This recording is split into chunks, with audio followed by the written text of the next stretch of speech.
قرآن میں امی کا ذکر کئی جگہ آیا ہے۔ اہل مکہ کو بھی امی کہا گیا ہے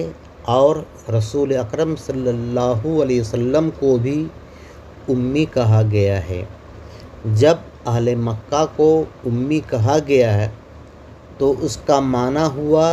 ان پڑھ، بغیر پڑھا لکھا ہوا، اور جب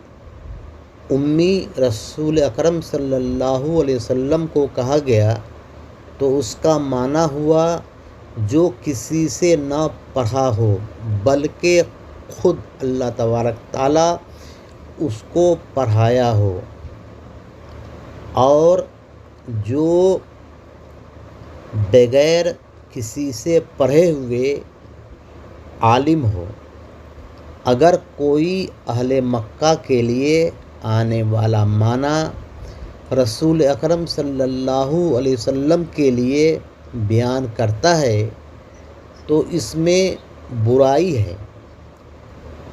جس کا استعمال رسول اکرم صلی اللہ علیہ وسلم کے لیے کرنا کفر ہے، اور بغیر کسی سے پڑھے ہوئے عالم ہونا برائی ہے،